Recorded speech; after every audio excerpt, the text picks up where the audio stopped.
Yan, palakpakan nga natin ulit yung ating mga anak. Tumadami sila. Yan, ano po. At patuloy po ang ating paanyaya sa ating nais mag-aral ng gitara, tambol, umawit, tambourine. Makipag-ugnayan lang po kayo kay Teacher Dea.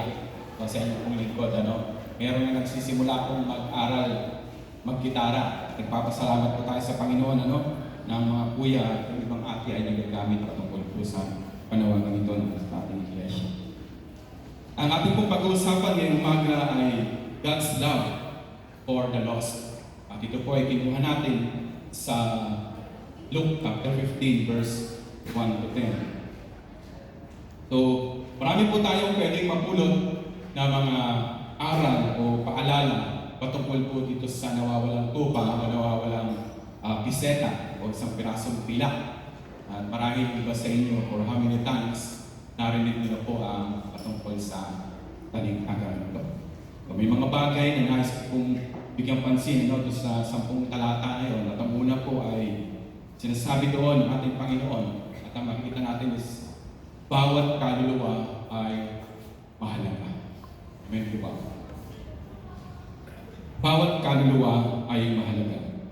Magmula pa noong una, magpahanggang ngayon, God is still in the business of giving premium for every soul. Ganun kahalaga ang buhay, ang kaluluwa ng bawat isa na patuloy na tinatawag, iniimbitahan ng ating Panginoon na magbalik tayo sa Kanya. At kitang-kita natin sa dalawang magkaibang talinghaga na binasa natin ngayon, mga kapatid, kung papaano ganun na lamang ang pagpapahalaga at kayang iwan ng Diyos yung mahalaga sa Kanya para sa iyo at sa akin. Sabi po sa Psalms 103 verse 11, "For as high as the heavens are above the earth, so great is His steadfast love towards those who fear Him." Ganyan po tayo kamahal ng ating Panginoon. For how many times, for how long, He's been waiting for each one of us to come back. Amen po ba? At nagpupuri tayo sa Panginoon ngayong umaga sapagkat kayo ay nakabalik sa ating Panginoon. Palakpakan po natin ang ating Panginoon sa Kristo.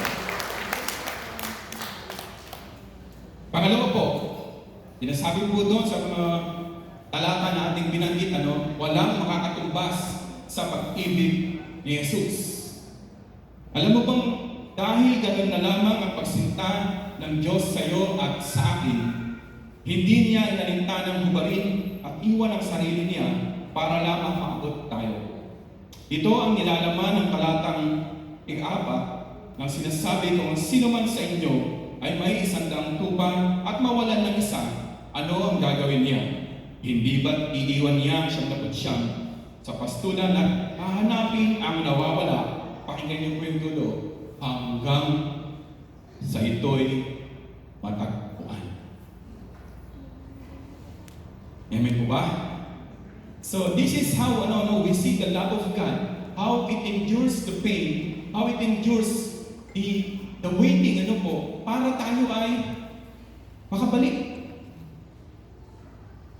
At mapalad po tayo, dahil marami sa atin na nakabalik na sa Panginoon. Samantalang yung iba ay patuloy pa natin ipinapanalangin. Patuloy natin silang tinatawag, na makita rin naman nila ang biyaya at grasya na kapatawaran ng ating Panginoong Jesucristo. Kaya kung tatanungin po natin ngayon, mga kapatid? Can you imagine the patience in waiting ni Lord is to have you back? Humintol ba si Jesus sa paghimok sa iyong magbagong buhay? Tayo lang naman talaga ang minsan ay matigas ang ulo. Amen po ba, church? Meron bang hindi matigas ang ulo sa atin? Taas nga po ang kamay. Di ba? Yan, nandiyan yung isang biologist. Alam niya yung human anatomy. Matigas talaga ang ulo. Ito rin anak, si Ate Bang, ay PS tayo. Natutuwa tayo, kasi maraming matigas si LSU na dinadala sa atin ng Panginoon. The shepherd leaves the 99 sheep And the woman in the story risked her meager resources just to find the lost item.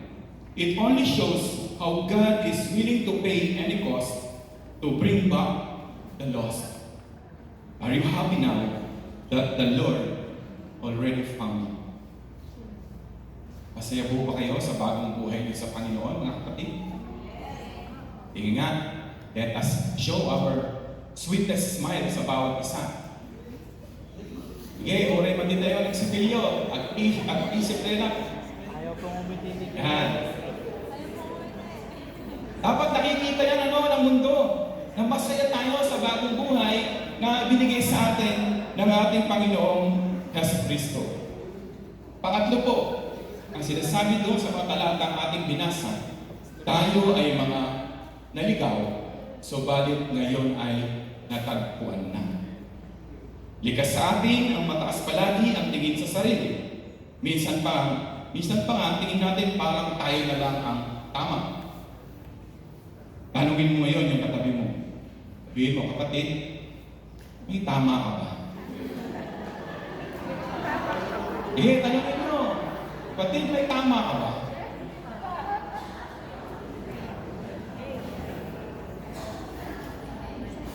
Dahil sa pagiging likas natin makasalanan, minarapat ng ating Ama na makita natin ang ating sarili na kahit sino o ano ang meron tayo sa mundong ito, hindi ito makakasapat upang tayo ay maligtas. We really need to repent so that the Lord can find us. And that's the only solution we all needed. God loves us, but we need to repent all our sins para katagpuin tayo ni Jesus. God's joy is a model for all of us. Yamin po ba? Pagalakan ng Panginoon ang lagi nating tingnan na sa Kanya, hindi niya pinanghihinayangan yung iisang tupa na nawalay sa kawan. Iniwanan niya yung kanyang sarili. Iwanan niya ang kanyang pagka-Diyos para lamang maligtas ang bawat isang sa. Palakpakan po natin ang ating Panginoon. At panghuli po, sinasabi po dito ay, as a church, we need to be a welcoming church. Amen po. Kung si Jesus ay patuloy na tinatanggap ang lahat ng mga naliligaw ang landas, we as a church is also called to share in His glory by welcoming and celebrating with those who respond to the message of the gospel. One time, may nag-invita sa atin. One time, maybe nag-pay sa atin na umatin ng prayer meeting, umatin ng isang gathering, isang fellowship, at doon nataniman tayo ng ating Diyos. At ngayon ay nagpapatuloy ang bawat isa sa atin. Tuwang-tuwa ang Diyos if we continue to be a welcoming church. We are also in rejoicing whenever we welcome those who are at lost too. Kanina umaga, sabi ko po na naobserbahan ang lingkod na marami ang dinadala rito sa ating iglesia na galing dyan kasi LSU. At kanina, bago po nagsimula ang ating panambahan, as people enter in our sanctuary, ang daming tiga si LSU. Pwede bang tumayo yung mga tiga si LSU? Huwag po kayo kanina.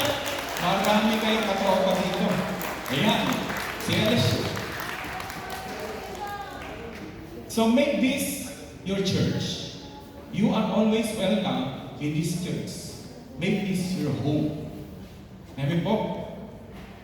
Before we end our message today, or before we go out in this sanctuary, I encourage everyone na kung kaya niyo pong tumayo, just get up on your seat. Puntahan niyo po yung bawat isa. Let's spend a few minutes and extend our hands to them.